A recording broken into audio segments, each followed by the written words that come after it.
Good evening, everyone. Thanks so much for coming tonight. We're really excited to have you all here out in Parramatta.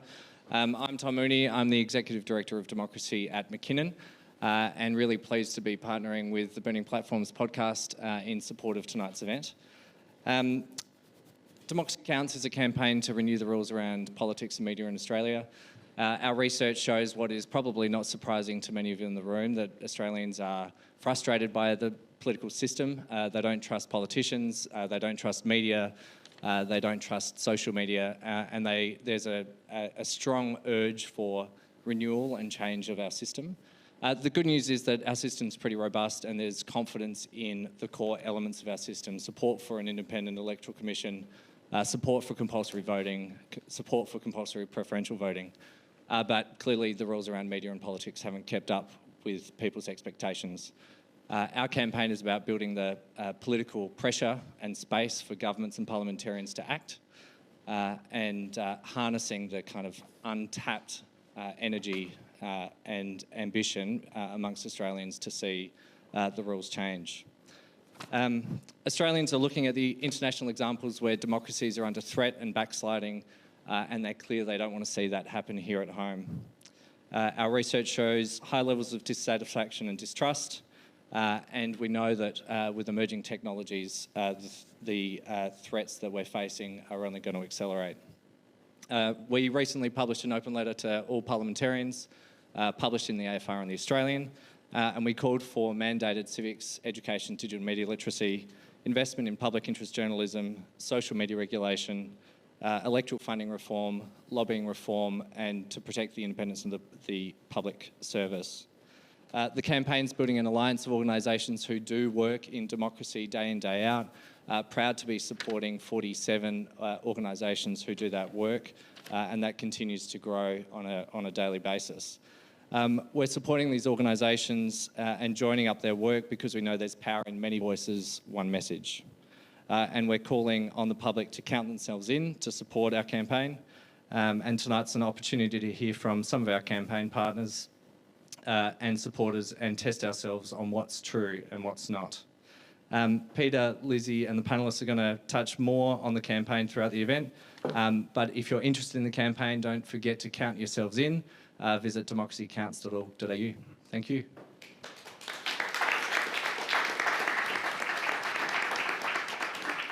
Thanks, Tom. Welcome to the Five, everyone, and for those joining us online, welcome to the internet. My name's Peter Lewis and this is Burning Platforms. For first-time listeners, Burning Platforms is an independent podcast produced under the auspices of Capita. Joining me is my fellow pyromaniac, the co-founder and chair of Digital Rights Watch, Lizzie O'Shea. Great. I'm feeling on fire. It's so good to be in Parramatta. We burn things.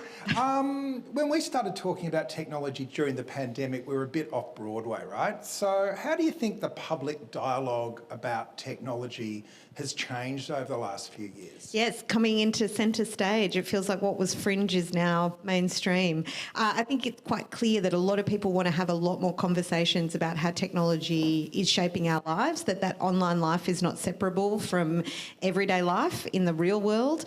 But these conversations are also becoming more sophisticated. I think people have learnt some of the lessons from the last 20 years in how they've seen social media unfold, and they're more sceptical of the promise, particularly from AI companies, and they're interested in having governments that do the work on their behalf to advocate for their interests and make sure benefits from new technologies are retained where they're generated in places like here. And I really feel the last 12 months, a lot of this has gone from being hypothetical to being real lived experience. So people are experiencing the way technology is affecting the way they see the world. Yeah, the other thing I noticed the other day, particularly on AI regulation, which is, an umbrella term for lots of different fields of regulatory endeavour, regulators, policy making. One of the key concerns coming out of a survey done by our friends at the Tech Policy Design Institute found that privacy is actually one of the main concerns people have with AI technology. And I think that's because they understand how this technology is being integrated into lots of aspects of life. They're being asked more and more to share personal information, and they maybe want some way to stop doing that. Now, When I campaigned on privacy even a few years ago, people were like, this is dead. If you've got nothing to hide, you've got nothing to worry about. And I would then ask them for their credit card number.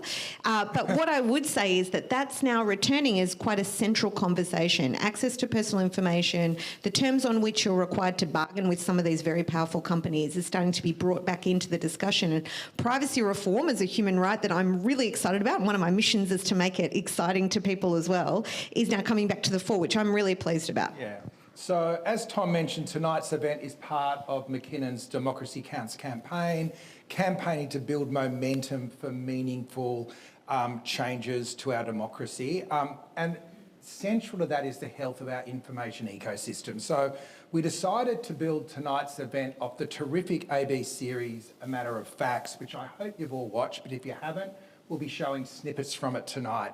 And to help us make sense of it, I'd like to welcome the host of that series, the ABC's Hamish Macdonald, to the stage. Hi, Hamish. No, get the one closest to Lizzie. So it's great to meet you. I actually always assumed you were AI yourself, and it was really good for your mum to clear that up in the series. Well, Hugh Marks, the managing director of the ABC, mentioned the other day that Anthropic wants the entire ABC archive, so I may well be. You might be the Max Headroom of your generation. Yeah. I'm still not convinced, though, you haven't been cloned, right? ABC Mornings, Global Roaming, Special Products. So I'm glad one of you has made it to be with us tonight. Thank you very much for having me. It's a pleasure to be here. So congratulations on the series. It captured a lot of the threads Lizzie and I have been talking about over the last few years, and I thought you pulled it together really well. I guess for a reporter like you, like most stories end up as fish and chips. So how important has it been for you that program was a catalyst for an ongoing conversation? It's sort of like it's interesting timing, and it's actually interesting hearing Lizzie make the point that the discussions you've been having in recent years have kind of gradually found their way to centre stage, because actually making the series The Matter of Facts, and thank you to those of you that have seen it, and I would encourage those of you that haven't to go and find it on iView, it's still there. But it actually felt like it drew together a lot of different threads that I've been kind of tugging at throughout my career. So, you know, if I go back to 2008, one of the first conflicts I covered was the Russian invasion of Georgia. Right, it was a very short conflict. It happened around the same time as the Beijing Olympics, and I got sent there to anchor the coverage for Al Jazeera, who I was working for at that time. And, you know, that was the first time I'd been in a conflict where, or in a reporting environment, where there was such clear and deliberate mis and disinformation. So literally the government of a country, Russia, saying that what you're seeing in front of your eyes is not happening. You know, that was quite shocking. It felt very kind of out there that anyone would even try and do that at the time. And yet throughout my reporting career, whether it's been in the Middle East or going back to cover Russia's invasion of Ukraine back in 2015, you just sort of saw this grow. Yeah. This tendency to just deny the reality of what you were seeing in front of your very eyes. And I think as a foreign correspondent, which is how I spent, you know, the bulk of my early career, that was the beauty of your reporting. You were outside of a domestic political dynamic by and large, and the reporting was very simply who, what, where, when, why, and how. You could observe what you were seeing on the ground and describe it. Yeah. And you were there, and I loved that about television, because you could literally be physically standing in that space and describing it and speaking to it. And it was quite difficult to challenge that. But I think over the course of my career, that I think we all know that's changed radically. And it was interesting. So it was kind of an exotic creature of brutal regimes for a while, the idea of disinformation, but it feels like it's almost business as usual around the world now. So that's been one of the shifts we've picked up, that it's not just, Lizzie, Russia and China, it's American corporations operating in Australia that are part of the same set of perverse incentives, really.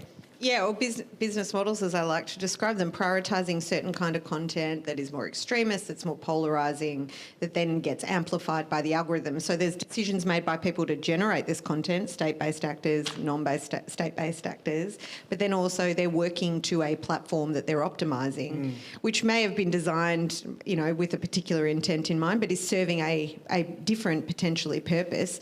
And the companies appear somewhat indifferent to that. So there's a real challenge, I think, in working out how you hold both of those players to account. So tonight we're going to be asking you to help us drive the conversation using one of my favourite bits of technology, Menti. So if your phone's off, turn it on, keep it on silent. The QR code should be up there. We're going to try it out in a sec. While people are getting into the machine, Hamish, what was your main takeout from the series if you look back on it now?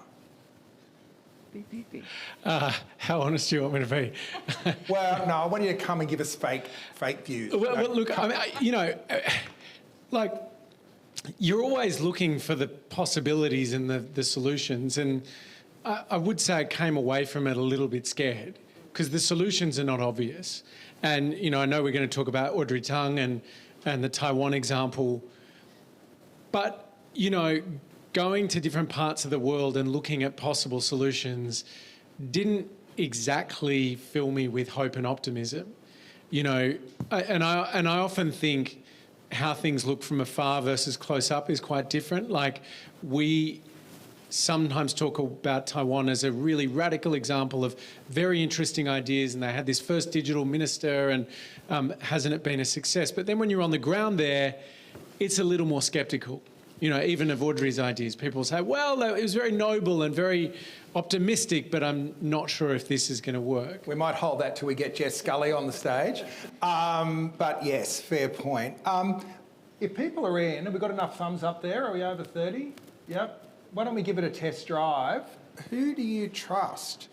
Who do you trust when it comes to getting facts about the world? And the media, social media, government, friends and family. Jump in there. What do you reckon what's the most trusted source for you these days, Lizzie? Well, I think some of those conceal a few different actors in there that I might be more inclined or less inclined to trust, including within my own friends and family. But I think some of the research suggests that where people are obtaining their news from, for example, isn't always the place they trust the most. So there's a bit of a disconnect in how people behave that we need to kind of question and work out what we can work with. But I'm sort of not surprised to see friends and family at the top there. I think that's one of the ways in which social media gains its power. You see people posting about things, you know them, you have some way to verify them in the real world, and then you can make judgments about the content they post. So I'm not surprised that friends and family rates higher, even if we're not talking about Uncle Jeff. Yeah, Hamish, no offence, Jeff. regularly poll this. I have an Uncle Jeff. Hi, Jeff. Everyone's got an Uncle Jeff. We regularly poll this, and friends and family is now the most trusted source of news, which is this cognitive dissonance that where are they getting their views? And so this is the idea of filter bubbles, that everyone's getting the information they want. It'd be very interesting to see the overlap of friends and family with social media, because presumably they feed into it. Yeah, they'd be feeding. Yeah. Thank you for that, everyone. So why don't we jump into one of the snippets for the show that digs deeper into the question of trust.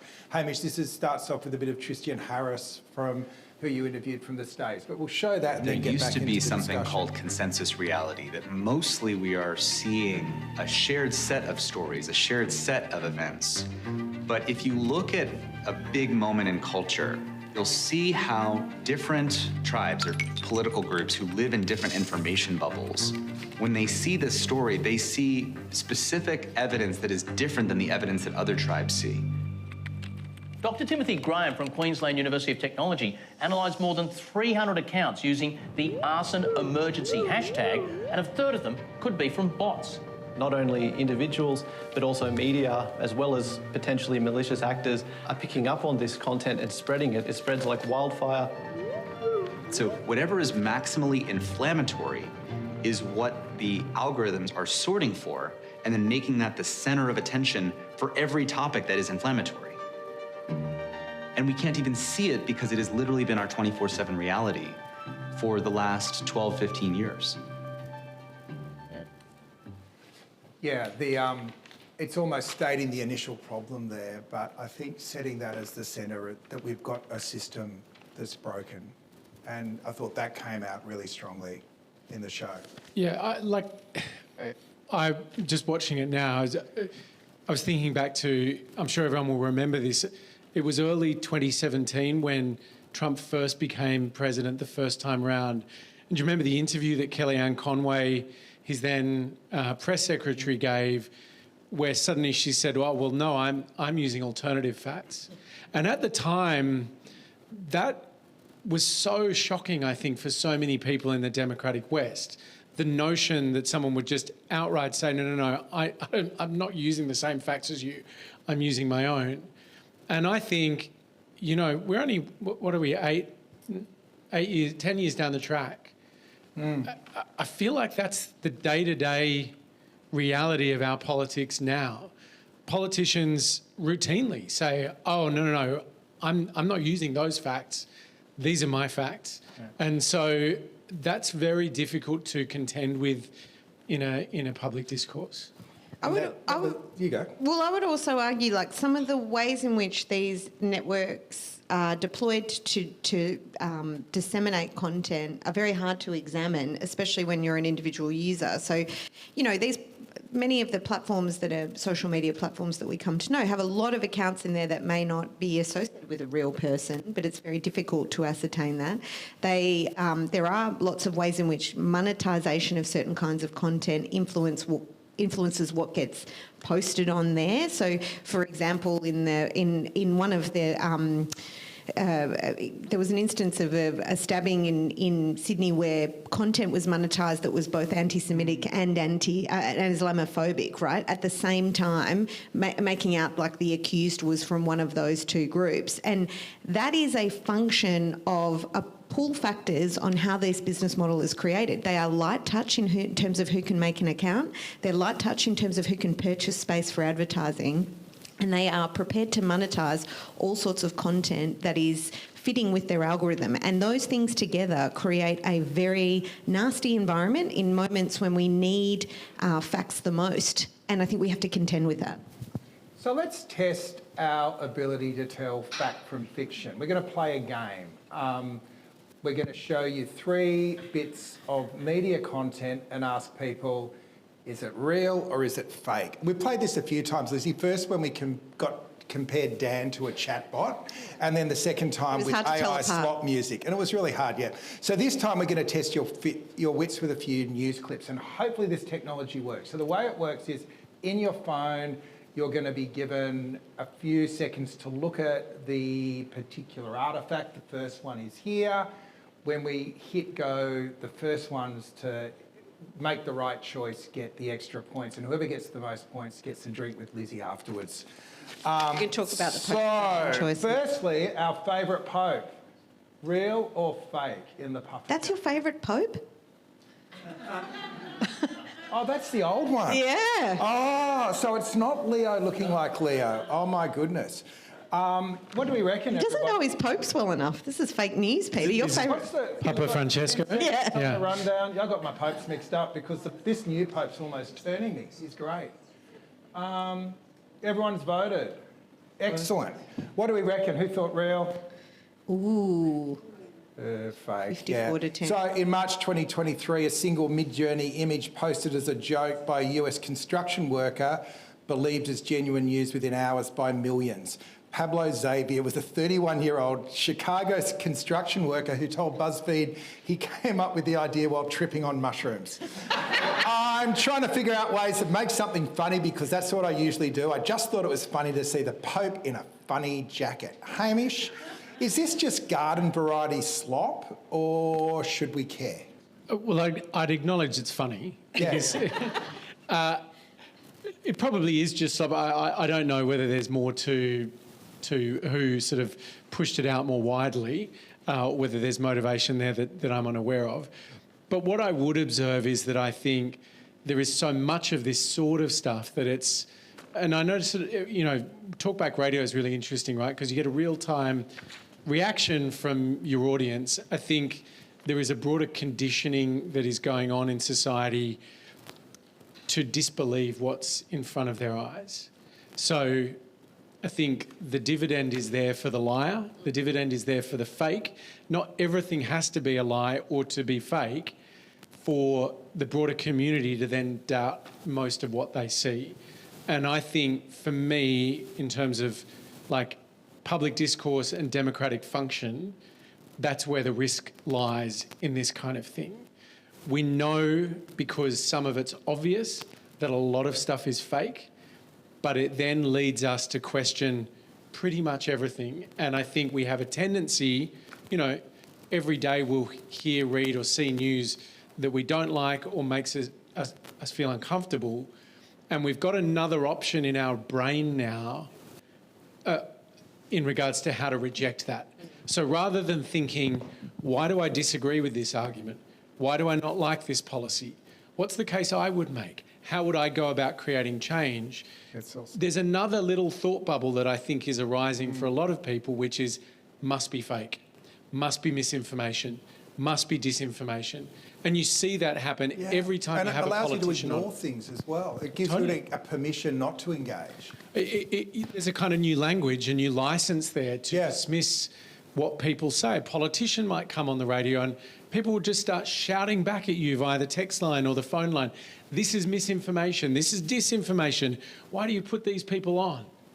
And that for me is where the danger, the risk lies. Let's have a look at number 2. This is a video clip, Jeff. One of my favourite YouTubers. What's happening in the Caribbean right now is the most shocking geopolitical collapse I've witnessed in my 30-year career as an economist. America deployed its largest military force to Latin America since the Cuban Missile Crisis. The result? Maduro was sworn in for a third term and Washington lost control. Let me tell you something. This story isn't just about Venezuela. This is the operational manual for the decline of an empire. And right now, this manual is being written, published, and distributed to the world in real time. Okay, is that true or false? Minty screen coming back. Let us know. I think you get, ready to get your points. We won't do the reveal until people... So what's the question? Is that a fake video? Is that real or fake? What do you reckon? What are you hitting? You're a discerning journalist, Hamish Macdonald. Yeah, well, surely you can tell. Well, I'm mindful that the more confident you are, the statistically more at risk you are of getting it wrong. But I would have just watched that and thought that's real. And it's really hard because he's actually talking in the same field that you'd expect. Like Yanis, who, for those who don't know, Yanis Varoufakis, former Greek finance minister, a very progressive voice on the global stage. But maybe he's looking a little fresh of face there. Yeah, it's fake. It's fake. Yanis discovered his AI face and cloning by realising that shirt wasn't a shirt he'd ever worn before. It's numbered hundreds of views across, there's hundreds of the video across YouTube and he just can't get it pulled down. So my question for you, Lizzie, is deep fake video, is there actually a positive use case for political deep fakes, or should we look at it like porn deep fakes and just say it should be illegal? I don't think there is such a thing as porn deep fakes. I think that's sexual abuse material, because if it's fake material made without consent. Yep. Anyway, what I would say is I don't think there's any use case for that. I mean, deep fake videos, I think it is very hard to justify, right? Yep. And then the question is, what do you do to prohibit it? Because you can prohibit people generating that content, but the actual distribution network is what we need to target. And that's true for, particularly for deep fake sexual abuse imagery. There's a whole distribution mechanism. There's whole, I know I keep banging on about this, but companies that make money from allowing people to use that technology, technology through subscription services, and then distribution networks that we could target to stop it. So there is an issue with both of those things, how this content is generated and who does it and for what purpose, but also how do we let that content get distributed? I think we need to target both if we're going to be effective. And Hamish, the original sin of Section 230, where the carriers aren't actually liable for the content, means it's really hard to pull it down. And that was something else you touched on in your report. Yeah, I mean, it just gave platforms the license to say we're platforms, not our fault, not our problem. Yeah. Okay, number 3, a photo of our glorious Prime Minister really taking it up to the Israel president. He looks a little fresh than real or fake? A little less than. This was posted, Lizzie, in April 2026 as tensions between Australia and Israel escalated. I've got faith that our people are going to pick this one, but I don't. I'm giving them a lot of time. I must say, Australian PM Anthony's a bit of a giveaway. So come on, people, get your things in. So the reveal is, just because we are fighting the clock now, an AI-generated image posted on Facebook paired with a fabricated quote about the Lebanon strikes, posted at the peak of the live crisis and only being fact-checked by AAP a week later, after which it had been viewed thousands of times. So Hamish, I think this is more serious because it is in such a contested and divisive area. If we're creating alternate realities about something like Australia's relationship with Israel, it really raises the questions whether there is a case for provenance or watermarks on content. I don't know if you've thought about how if you saw something like that, how would you go about determining whether it was something you should be reporting on? So, well, there's a lot in that, and 10 around. 10 people thought that was real. Okay, so digital watermarks are possible. You know, it is possible when we're talking about video content that some kind of blockchain is built into the original footage that stays with it, that gives it a degree of authentication or at least traceability. I think that could be something that is of value, so that if, for example, you're the ABC or you're Reuters or AP, you can assure your audience that you know the provenance of that material. I think there's some benefit to that. I know there's businesses like the one that Alan Finkel has started, which basically... Proudly human. I'm the first accredited columnist. Thank you very much. So you were part of the press release, I think, that you're available for interview. Yeah, thanks for that. Yeah. We did talk to Alan about it, where they authenticate that the content is human. I suppose I wonder whether we've kind of missed that boat to some degree. Maybe you both have a different view of that, because I think the volume of information is so great. You know, Maria Ressa, the Nobel laureate, talks about this. We're about to see in a sec. So, or maybe I'm stealing her thunder with this, but she talks about our global information streams being so heavily polluted, and those, whether they're journalists or people trying to depollute, sort of running around with these tiny little buckets trying to collect stuff as it's gushing, you know, a damn wall. So I don't know whether... My argument for trust marks is it actually gives consumers an opportunity to make an informed choice. So if I'm saying I am not using AI in my writing, I want more people to be saying that, so that more people who choose that that's important to them can do so. So I don't think it's going to change the world, but I think it actually offers an alternative, like organic food. You might be right. You might be right. And you know, maybe we're out of other good options. I don't know whether your readers are saying... But, you know, like, I don't know how much feedback people are giving you on that yet, or whether it's making much of a difference. But presumably there is a time... Like, I guess I think about it from the point of view of, you know, being an audio and visual content maker. What's our point of difference in the longer term if computers can do a lot of this stuff? It's live... The connection is human, the relationships you have are real with the people that you're talking to. Some of that stuff is hard for a computer to replicate. So I do think there are still defining features about what we do, and maybe I'm being naive about this, but I do think some of what we're doing, you know, your unique human perspective on the issues that you write about, Peter, a computer might be able to learn a lot about you, but as events in the world change, will it be able to replicate that easily? I'm not sure. Yeah. Any thoughts? His Lizzie? mum loves reading him, that's why. She did when she was with us.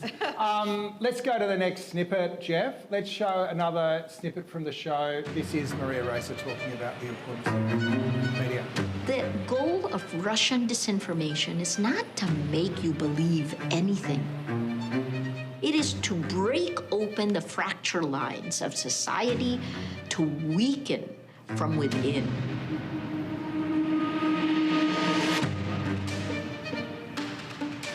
Disinformation or hybrid wars are being waged across the world. If you're on social media, you may well be inadvertently consuming or even sharing this content. These campaigns have been identified as major global threats to peace and democracy. And while they're not physically devastating like conventional wars, the deliberate spread of false information targeting a country's population is considered a form of warfare. Can democracy exist without shared facts? Absolutely not. No. The tearing down of democracy began by tearing down facts. Democracy is taking that shared reality where we agree on what the facts are so that we can mobilize, move together. In the past, it used to be journalists. We were the gatekeepers. I want to introduce you now to a good friend of the podcast, Emma Macdonald.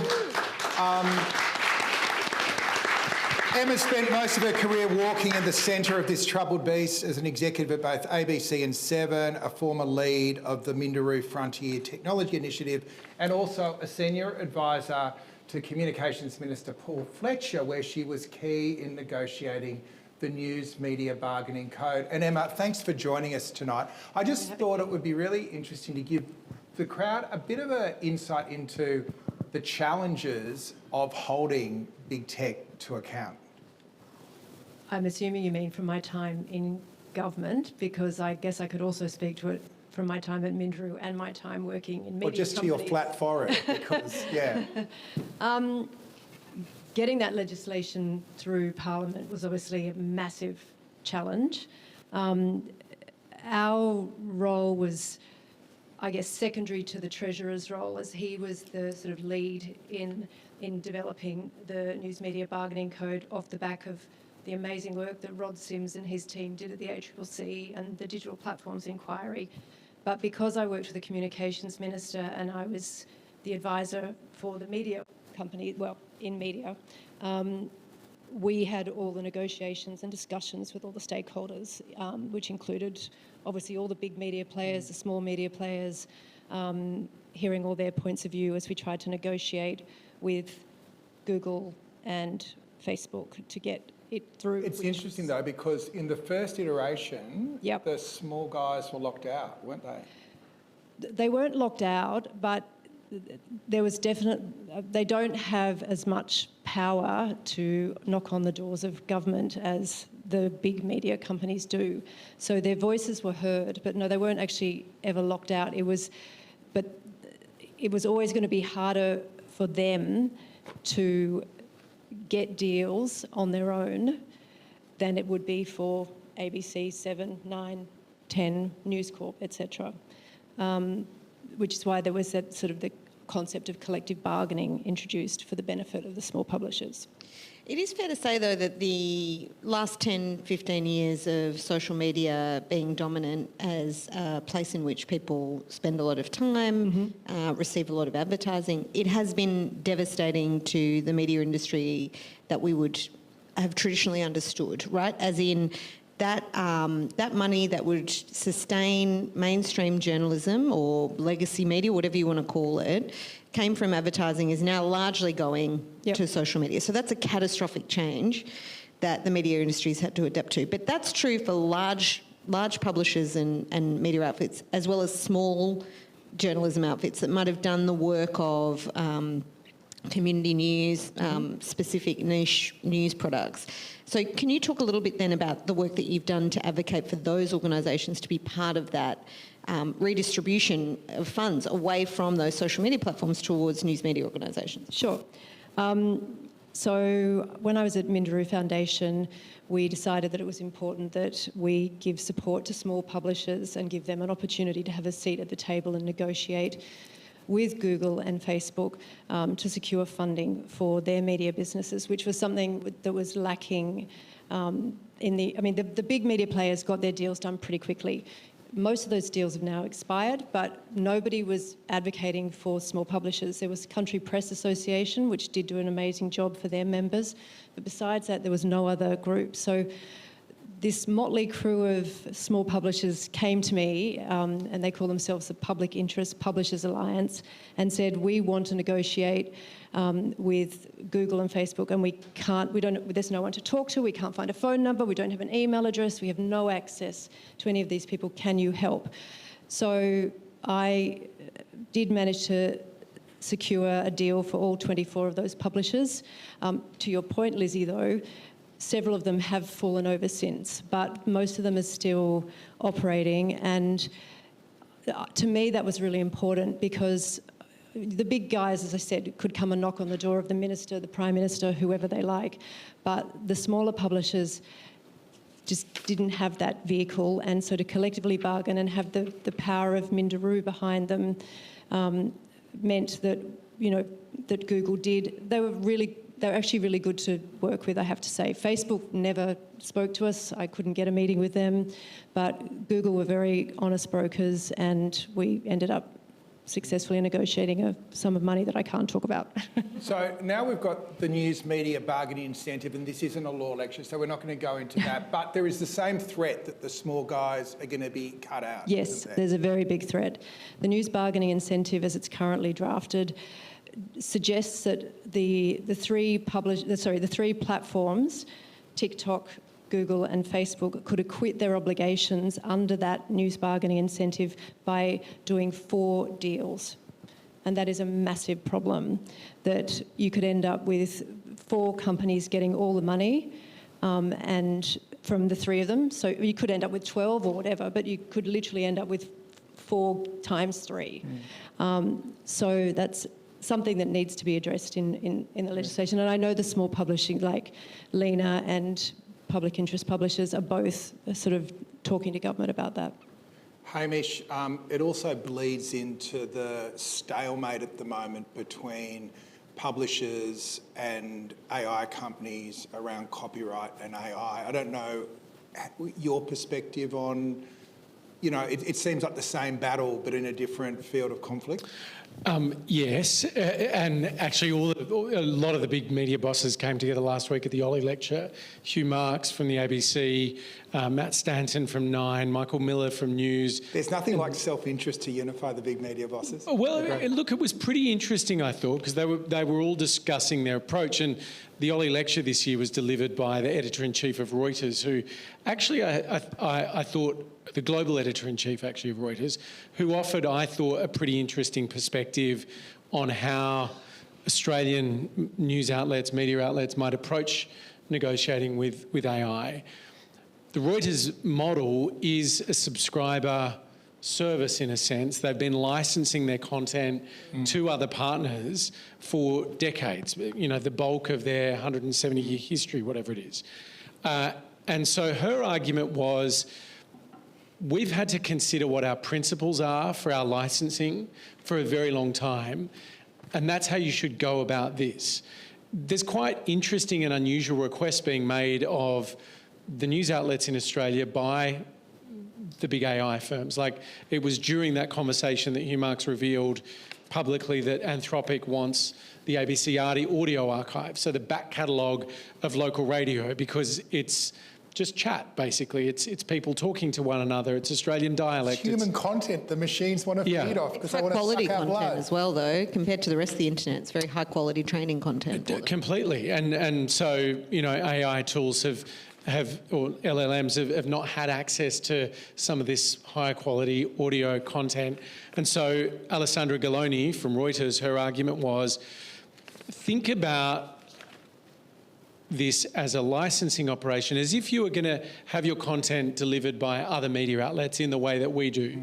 Think about whether you would let them change your content, the degree to which they can tamper with it, the purpose of the journalism you're conducting. And I actually thought that was a really interesting framing for me in terms of considering or trying to understand what might be at stake.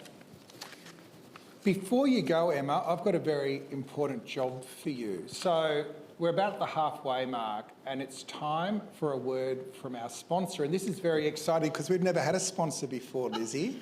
But because Hamish works for the ABC... I'm sorry, I had to say I can't be part of this. And I said to Hamish, would you mind being a mosquito? And he said no.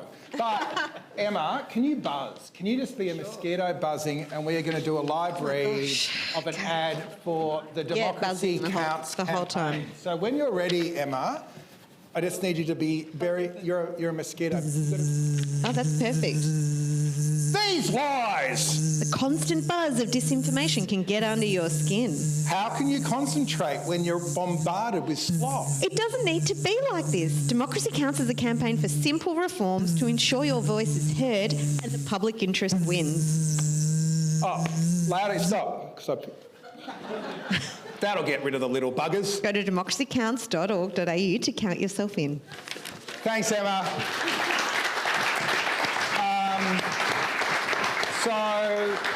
I'm really sorry I couldn't be part of that. I know, you would have been really good at that, Hamish. You would have been such a good mosquito too, I'm sure. But rules are rules.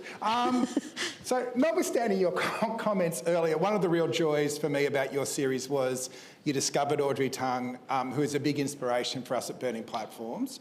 So what are the positives you took away from her work? Look, I think the amazing thing about Taiwan is this very activated citizenry, right? People are very engaged with the notion of mis and disinformation, and not just the role of government in combating that, but as individuals. I think for me that was the big distinction. And I saw a bit of this in places like Finland and Poland as well in recent years. And I think, in a sense, it's to do with proximity, right? When the danger is clear, present, it's in your vicinity, you're more alive to the flow-on effects. You know, we're aware that mis and disinformation occurs in Australia, that it's in our realm, that there might be foreign state actors that are behind it. But I think it's a little harder for us as a broader society to conceive of how that might then flow into something tangible. In Poland, in Finland, in Taiwan, that's more obvious. And so I think the kind of activated population is the thing that was pretty amazing to my mind. So we were hoping to get Audrey to stream in, but as you know, they are a hard woman to reach. We've got a snippet from the show. While we're showing that, I'm going to bring up to the stage Jess Scully, who's trying to put some of these principles into place in Australia. So welcome, Jess, from RadicalXChange, and let's go to the next snippet. To random numbers around Taiwan, asking what should we do about the deepfake advertisement online? And we chose 450 people, and those 450 people in rooms of 10, facilitated by AI system. It can summarize in real time what each room of people have agreed on. One room may say, Facebook earns advertisement money from those scammers, so Facebook should be liable. And maybe another room say, TikTok, ByteDance, we should slow down connection to their servers until all their business goes to Google. All these ideas become a draft law in May, and it passed last July. You simply do not see those sponsored fake advertisements anymore because the people, through citizen assembly, set the rules that govern the AI's deepfake harm. And so I think we can use AI to address the harms of AI to democracy by using AI to foster democracy. Thank you. So, Jess, you came across Audrey's work while you were the Deputy Lord Mayor of Sydney. How did her work speak to you? I mean, sorry, little... Buying the drinks. There we go. It was one of those kind of glimmers of hope that, you know, when I was writing a book at the time, and really interested in citizens' assemblies and different ways that we could get more voice, more democracy all the time, everywhere in the mix. And I always thought the easiest problem to solve would be the bit about having a public conversation. And I kept running into the fact that that is one of the hardest problems to solve, harder now than it was, then 10 years ago or so.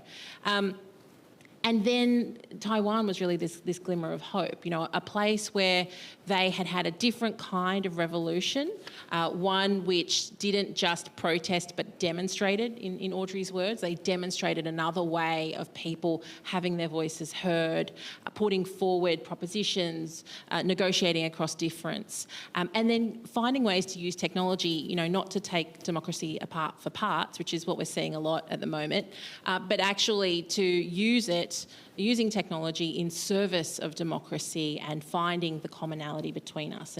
And that realm is called civic tech. So tell us about the RadicalXChange project, because it's really about getting the technology there so people that want to do things differently can do so. Yeah, absolutely. So Audrey's kind of the patron saint of civic tech, and Taiwan is the one of the key ecosystems that demonstrates how effective it can be. RadicalXChange started about 8 years ago. It was built based on a book called Radical Markets by Glenn Weil and Eric Posner, and it's about institutional innovation, not just in how we participate in democracy, but how we share and steward public goods as well.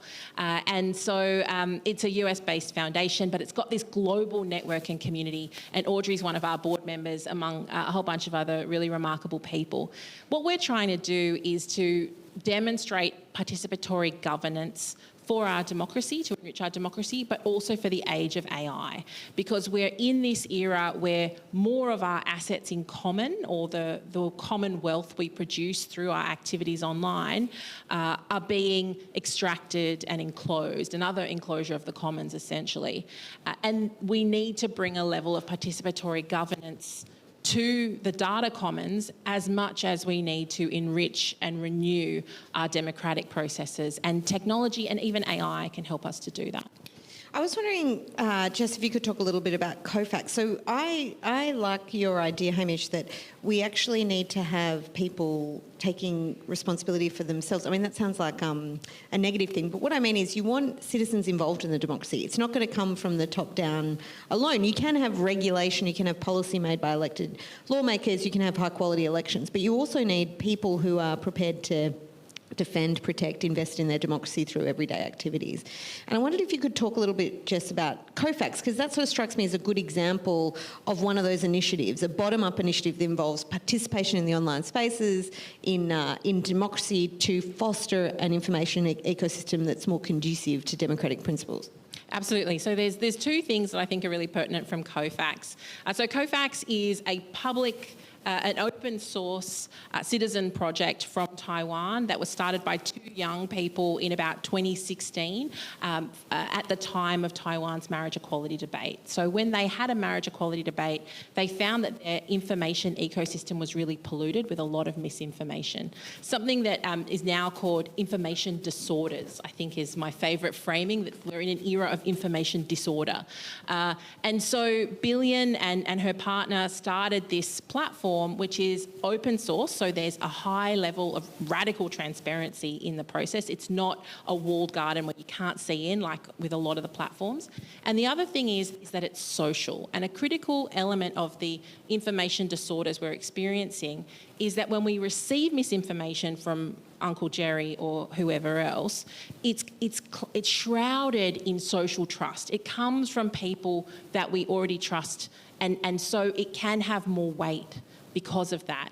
What COFAX does is it actually uses those social networks and channels to correct misinformation. So it uses a platform called Line, which is like the WhatsApp of Taiwan.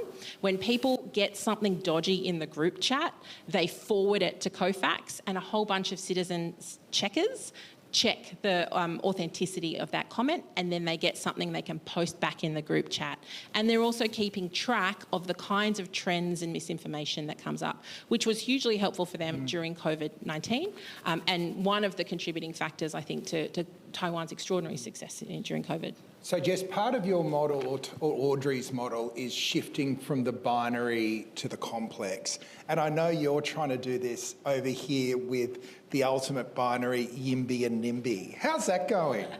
So RadicalXChange is, we're everywhere, but we're now more in Australia more than ever before, because I'm based here and I'm the executive director. And we thought, what a way to start in Australia is just to start with housing and the housing debate. And we're working with a not-for-profit here who wanted to ask, how can we have a better conversation about density in Australia?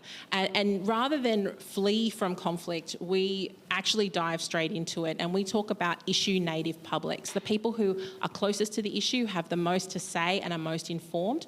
And in this case, it's people who are unconditional supporters of density and people who are unconditional opponents of density, or have their good reasons on both sides. But we did a deliberative process in June with these two cohorts over a couple of weeks.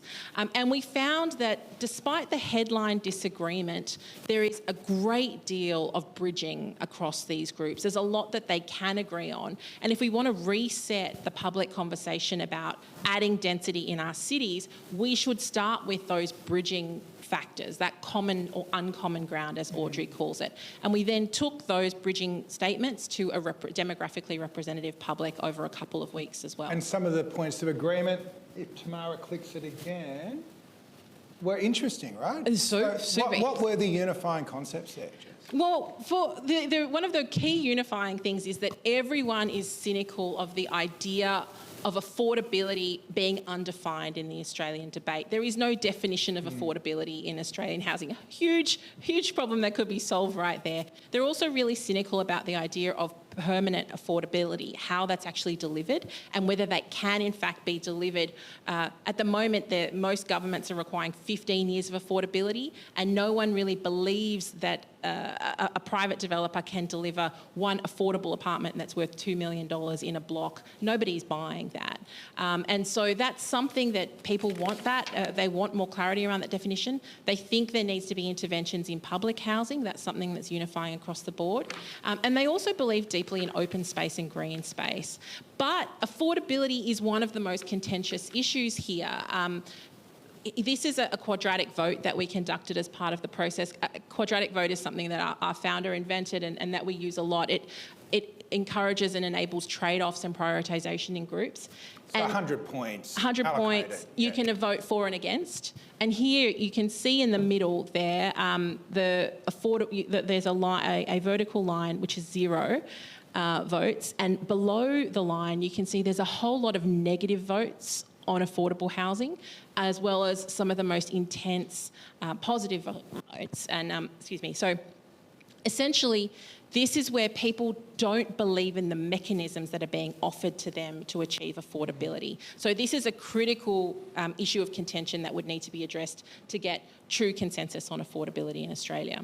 Hamish, one of the challenges on an approach that breaks the binary is obviously for the media, because you guys breed off the conflict. How do you tell stories about people agreeing? It doesn't really work, does it?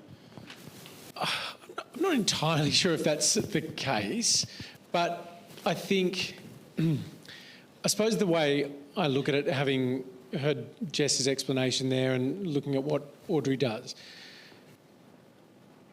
everyone is engaged, like there's hyper engagement at the moment on a whole host of issues, whether it's housing affordability, whether it's the Middle East, like any number of issues. And the divisions, the binaries are what we hear about, but from a kind of engaged citizenry point of view, if we're taking Taiwan as the example, it can be a good thing that the population's highly engaged, right? We were talking earlier today on radio about the Twitter revolutions of the Arab Spring. Like I distinctly remember that period, like being in Egypt, being in Libya. The good internet. Yeah, and there was all of this hope and optimism about how Twitter was going to bring democracy to the dictatorships of the world. It was an incredibly hopeful time. Like, I was there on Tahrir Square tweeting and monitoring the tweets coming in from these revolution leaders that had just kind of sprung up out of Twitter feeds. It was an extraordinary time. And so I think we can all grasp the notion that this very high engagement in the conversation does have the capacity to be positive. I'm not sure I totally agree that we feed off the disagreement or feed off the binaries, because so often, like, I actually reckon the benefit of having a sort of town square media, a public broadcaster, is that you're not allowing the binaries just to sit on their own. Like, there are media outlets you can go to or social media feeds you can go to where you can find people that by and large agree with your view, and they will just keep feeding you that, if it's on housing or the Middle East or any of the other issues. I think the role of a public broadcaster particularly is to make sure that those arguments and contests don't exist in isolation but are brought together. And we live in a time where that's a little challenging for people. It's harder for people to hear those different views. But if you are going to have social cohesion, if you are going to get to outcomes, I think you actually do have to bring those arguments together into the same space. So I know it's a subtle difference to what you're observing, and I'm not disagreeing that that exists, but it's how I see my role particularly is to bring them all, those conversations into the one space so that we can all hear each other. The other opportunity presented by this, though, is to say that people don't often think of public transport as a housing issue, right? That when we talk about housing in many highly viewed or highly subscribed settings, it's often talked about as what kind of money can we give to new homeowners, what kind of problems do we have with people's mortgage payments being too high, rather than how do we build out the infrastructure that might transform housing. So I think the other opportunity of these kinds of engagement techniques is to say what issues might not seem like issues that are centrally relevant, but in fact for many people are and aren't being brought into the conversation in the same way. So that's the other kind of instructive possibility, I think, that comes from this kind of work for media and journalism. Wind it up for us, Jess, because I've lost total control of this. Sorry. It's exciting. Can I just say it is exciting? Yeah, like, where the technology offers opportunity, right, to solve it. And I think that's what you're tapping into with the Audrey Tongue stuff. It is possible that we can use some of these tools to solve some of the problems that feel completely unsolvable at the moment. Yeah, well, two quick things. Part of this process is about moral legibility. It's about having processes that allow people to see each other across difference and to realise that despite the headline difference, we have shared values and there are things we can cooperate on. And we live in a polluted information ecosystem that benefits, it's incentivised to create polarisation and tribalism. And so we need to run counter to those incentives, and that's what civic tech can do. And secondly, we're never going to run out of issues that we can do this on. Our next program is on data centres in Australia, and there's an amazing program where, what are the community conditions for something like that? If we could dive down into the detail here and understand it's not just the headline disagreement, argy-bargy, nimby-yimby, there are genuine shared concerns that people have. This will be a discussion for another Burning Platforms. Jess, thanks so much for your work and thanks for being part of tonight. So we know things are changing fast. We've got new tools. We also have a new generation who have grown up in this fractured information environment. I want to welcome up to the stage Professor Leo Robba from Western Sydney University, who's leading a new public interest platform designed to teach the next generation of journalists and storytellers. You're going to talk to us about the Learning Partnership with McKinnon, looking at polarisation and Gen Z civic engagement. And I'm going to hand it over to you and go and be the roving mic with some of your students. Okay, so, okay. I'm going to steal your one. Thanks, Pete. Really lovely to be here. We're going to talk... I want to first introduce a project that we're working on at Western Sydney University, which is we're calling Western Source, and it'll be launched later this year. And it addresses the issue as educators and a cornerstone institution in this region. How do we address the education of the media leaders of the future? And so Western Source will be a digital platform where we will employ real journalists to work with students in work-integrated learning. And they will cover news stories. It won't be an arm of the university's marketing department. It will be a news platform, and where students can create content through animation, data visualization, news stories, and so that's the aim for this project, and it's to address the news desert in Western Sydney, and it's going to be for students by students. Should we show a bit of a video you guys have put together? Yes. I think that news and media around election time is trustworthy? Not really. I feel like everything's like really biased. A recent McKinnon poll has found some alarming things about social cohesion and polarisation in Australia, particularly among young people. More than 3/4 of Australians say the country is divided. 55% say it's gotten worse in the last 5 years. When people talk about division, they usually mean polarisation, the hardening of opposing views into something that makes conversation impossible. Do you think that polarisation in society is a threat to our democracy? Oh, absolutely. Yeah, the ability to coexist with one another, that's a huge part of multiculturalism.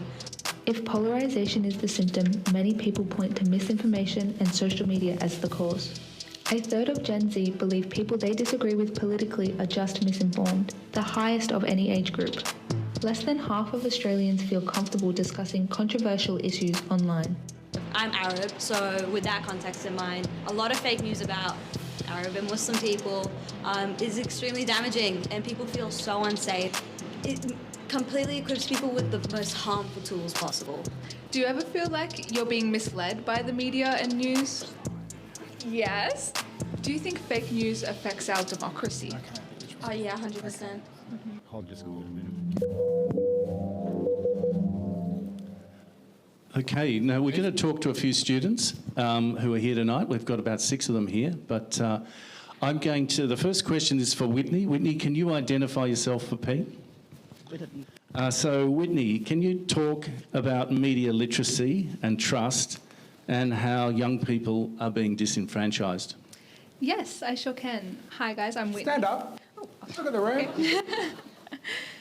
So, young people are being... Hi. Wow, that's a room full of people. Awesome. So I think young people are being disenfranchised by, well, my personal opinion is by big tech, honestly. So we are the generation that grew up with social media. It's a place where we form a lot of connections. It's where our community is. And it's being infiltrated heavily by bots, really. And I think the onus has come back onto us to be media literate, and we have to hold each other accountable. And it's very frustrating, like, how these big tech companies are just getting away with having no accountability and completely disregarding our safety online. Is that great? Okay. Okay, next is TJ. Pete, TJ is down the front here. TJ. So can you talk a little bit about what you learned from the experience and what surprised you about people's responses? Oh, geez, wow. Hello. I'm TJ, and I'm South Asian, just FYI. And this was a really big learning experience, I think, for all of us. We all have our own experiences, our own, upbringing and things like that, different things that have influenced our way of thinking and how we see the world. And so it was really surprising for me, especially, to see how different opinions were when we did our interviews, namely in Harris Park. Unfortunately, we didn't get to show that clip, but if anyone knows, Harris Park is called Little India. So hearing the opinions of the people there was really, really important to me, and hearing that so many people there had felt such positive experiences there and have seen and heard positive experiences was really moving, considering how unfortunate it is that a lot of South Asians do have a bit of a bad rep in social media and the public, but it was a very happy thing for me. It's kind of telling, how important it is to have really safe spaces for these marginalised communities. Thanks. Thank you. Okay, and the next question is for Jade. So Jade, did the process change your opinion about the importance of trust in the media? Hello, my name is Jade, and I 100% think that fake news changes everyone's opinion, because fake news is basically everywhere, especially online and social media platforms. So I think it's 100% important to get verified sources and valuable sources as well, because those can change everyone's views and perspectives, especially on a political basis as well, which I have learned over the past interviews. As mentioned in the video, some people think that the society has worsened, which is proven. So I think it's really important to get trustworthy sources. Yeah. Thanks, Jay. Thanks, Jade. Okay, we want to move to the next slide, thanks. Okay, so I wanted to share with you a few of the social design projects our students did as part of a learning partnership with McKinnon. So using McKinnon's research as the foundation, we asked students to design campaigns and possible interventions that positively address social cohesion and the democratic resilience. So the opportunity for students was to ask Gen Zs as democratic stewards 3 possible directions. So disagreeing without dehumanising, rethinking the feed, media literacy in the algorithmic age, democracy in action from outrage to impact. And if we go to the next slide, thanks. One of the projects that we did, one of the students did, was Brain Check, enabling media literacy and civic engagements by students, for students. The campaign was created with the goal of teaching and encouraging media literacy in Gen Z in the area of AI and social media algorithms. This will be achieved through a series of in-person run workshops held at university libraries across Australia, which will focus on identifying AI-generated content and misinformation, something that Hamish is also very familiar with. The goal is to enable media literacy and civic engagement by students for students. Next slide, thanks. Yep. They're ahead of you, Leo. Oh, okay. Okay, the virus. So this is one of my favourites.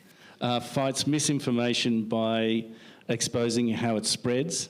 The concept is to create a poster and headlines that look authentic but are entirely fabricated, designed with the same attention-grabbing tactics real misinformation uses.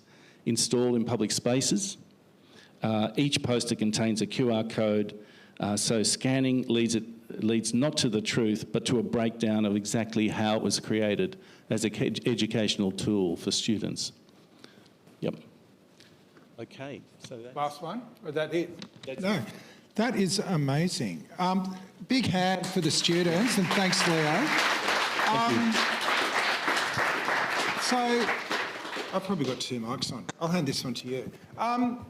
My favourite Pope, Leo, in his encyclical, speaks about the notion, and I can't remember the name of it now, Lizzie, you'll help me with this, but the idea that solutions don't come from the top down, they come from the bottom up. And I think it's amazing what Leo and his students are doing to build their own futures and not wait for the wise old people to tell them how to live their lives. So, you know, terrific, and thank you so much for your work. All right, we're coming to the end. If we're a little bit over time. If people have got another 10 minutes, we've got one more really important topic, which is actually what the hell do we do about all this, apart from listen to the young people, which is a really good first step. So, Hamish, in the show, we loved it because your hero at the end was Lizzie and Digital Rights Watch. And it was interesting that you landed on civic advocacy, the sort of work that Lizzie does, as part of the way forward. Why did you make that choice? Well, I think I sort of alluded to this before.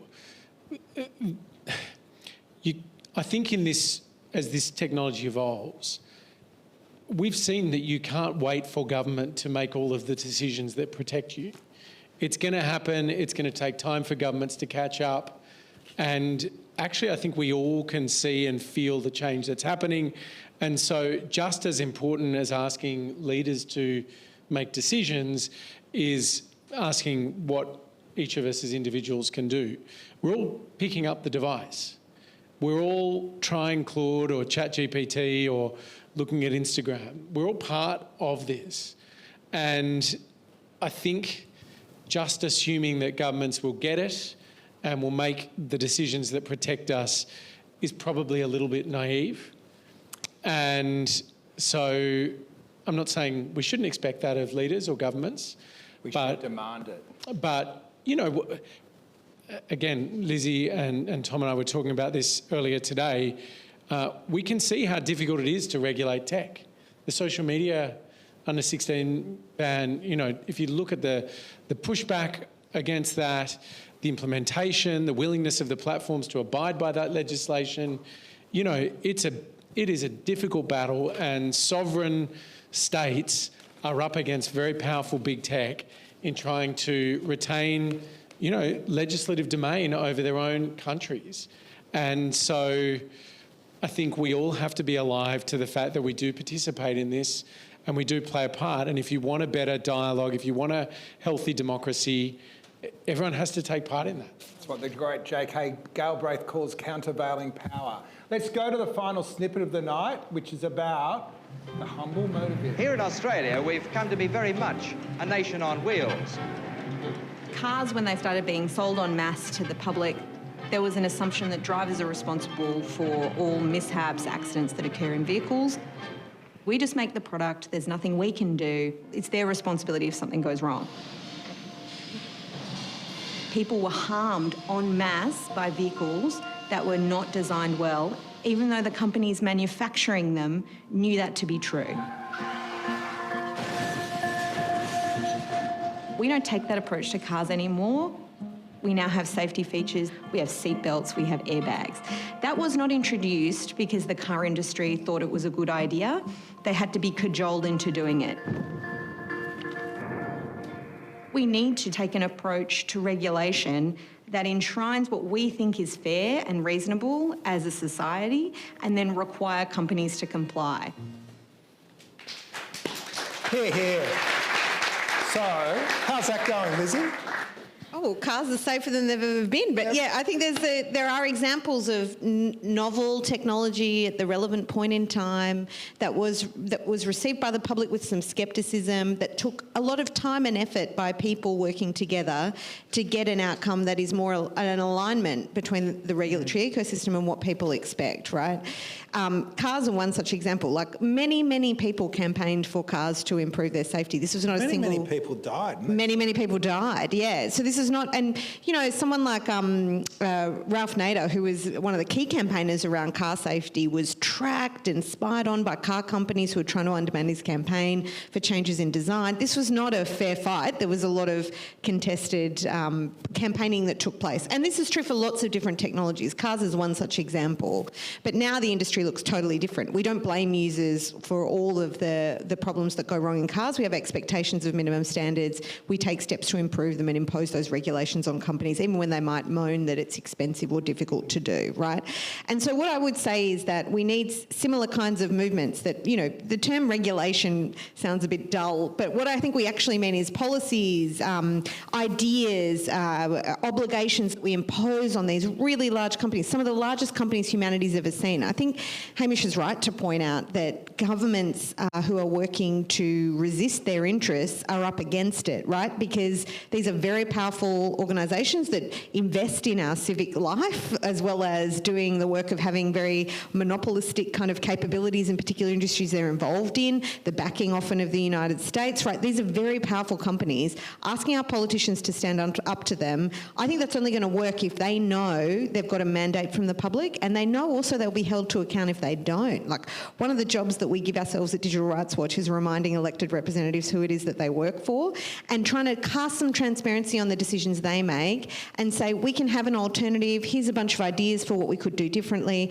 and also the public supports it. But so before I let you talk again, I would just say Australians are some of the most sceptical about AI in the world. There's global surveys done on attitudes to AI, and we rate last or dead last together with Finland and New Zealand, great friends there, I think, who are least optimistic about this technology. And that's in spite of the fact that a lot of these tech leaders talk about this as godlike, as transforming our society for better. Sometimes politicians talk about the productivity potentials in quite glowing terms, and it's met by the public with a form of scepticism, which I think is really interesting. I think that's a superpower of Australian society, because what it does is it lays the foundation for more critical, discerning policies adoption of technology. And in the long run, I think we'll be better off. I think we're a governed society who understands the importance of rules, and I think we don't like people who come here and try to sell us stuff and say, just ignore the rules for a bit because in the long run it'll be worth it. I don't think we accept that bargain. And so that's a great position to be in as this technology comes out. Where do you think Australia is after the PM's speech the other week? I know you've described it as the Barbie movie speech. Do you want to... When I was thinking about going to see the Barbie movie, I was a bit sceptical, and I kept going, what's the Barbie movie about? And someone would say, oh, it's about liberal girl boss feminism. And someone else said, no, it's about socialist feminism. And someone else said, it's about slavery. And I was like, what is this film about? And then it turns out it's about all of those things, like Ken was in slavery. Anyway, what I was going to say was, I feel like the PM's speech the other week was a bit like that, because I talked to all these different people and they had a slightly different takeout from that speech. Wow, he's laying down the law. Oh, we're open for business. Oh, we want more data centres. Actually, he thinks that we have to protect copyright holders. And I think all of those things were in that speech, right? And so maybe that's the art of a good political speech. That's a Trump speech. Yeah. There's something in it for everyone. Yeah, something in it for everyone. Well, the defence of it is that we start with what we agree on, to Jess's point, and then we interrogate the points of friction. I think I actually am very excited by this shift, because people may know, but there was originally a few years ago an idea that we'd have a regulation that was abandoned for a plan. So no hard regulation of artificial intelligence. But this speech, I think, signals an acceptance that the government knows people are concerned and they have to act on it. They've since highlighted 4 consumer priorities for AI. So that includes things like automated decision-making in government. Oh my God, this is a test. Automated decision-making in government, privacy, digital duty of care. Work. And AI in the workplace, so workplace protections. And I think that speaks to a lot of people, as it should. Those are the key places where they're watching AI roll out. They're worried that it's not being done in a discerning, considered fashion. They're worried people might be harmed, and they want the government to do something about it. So what that suggests to me is the government's listening. Now, it takes some work to get them to listen, but that's work we can all do, and I'm really excited. It's much better having a government that's interested in listening than one that isn't, and we can create those conditions for that to occur, and this is the moment to start talking about what we want the future to look like. Indeed. Hamish, you've probably now realised this was all a cunning entrapment exercise to expose you to all the great ideas tonight. What's your advice to people in the room on how we can work together with journalists like you to build the public literacy in these really important conversations? I think the good news is there's quite a lot. I mean, at the moment, you know, the ABC is rolling out this project called Your Say. It's literally to ask you to guide the ABC on what you would like it to cover. There are participatory options everywhere you look across the national broadcaster. Obviously, I'm going to advocate for what we do, but I think most media organisations are making some effort to ensure that the coverage is more reflective of where the audience, where the broader public is at. You know, it's really interesting to me, working on talkback radio, how much the data centre story has blown up over the last 18 months. We barely talked about it January 2 years ago. Now, not a week goes by where there's not a pretty interesting discussion about data centres just in this city as well as this country. I think, you know, the exciting bit is you live in a time where there are any number of ways to get involved in the public conversation. I'm guessing if you're here tonight, you have a view one way or another, or at least a curiosity. So I would say, if that's the case, get involved. Don't be sitting back. Don't be doing it all on a keyboard. Use your powers of persuasion and argument. Turn up on the radio shows. Get involved with the television programs. Pitch stories to the television networks. Just don't wait for it to happen. Step up. Here. And Lizzie, what's your one ask for people here tonight or listening? And we might go to the slide where we entrap everyone to click a few more links. Yeah, well, obviously I think you should sign up to Digital Rights Watch so you can find out what we're up to and all that kind of stuff. But, you know, I think Hamish was nice enough to put us in the documentary, but there are lots and lots of organisations doing this kind of work, including on data centre policy, including Jess's organisation, which involves a lot of the community and finds ways to talk about these issues in new and interesting manners. So there's lots of different organisations working in this space that I think have a really important contribution to make to creating that democratic narrative, that democratic mandate for elected reps to do their job in what is a very contested and challenging space. And that kind of engine, that kind of human brain that is operating in a diffuse and democratic way, I think is the best kind of thing we can build if we want a future that looks bright for everyone. Indeed. Look, for mine, these discussions are so engaging because we're actually charting new territory. The check changes the world and it challenges us to also reconsider our worldviews. We're all active authors in this story, and I urge everyone to get engaged, sign up to Democracy Counts, talk to friends and families who are the only people that are ever going to trust you. And let's make the most of this moment because the world is changing around us now. And if we sit back and let it happen, we've only got ourselves to blame. So look, thanks Tom and the team at McKinnon for supporting tonight's event. Thanks for all of you who've joined us here at 5. There is a debrief over drinks immediately after this. Give it up for our guests, Leo Robba and his students, Jess Scully, Emma McDonald, Lizzie O'Shea and Hamish Macdonald. My name's Peter Lewis. If you haven't joined Digital Rights, do it now. And while you're up it, sign up to Burning Platforms on Substack. Thank you, everyone.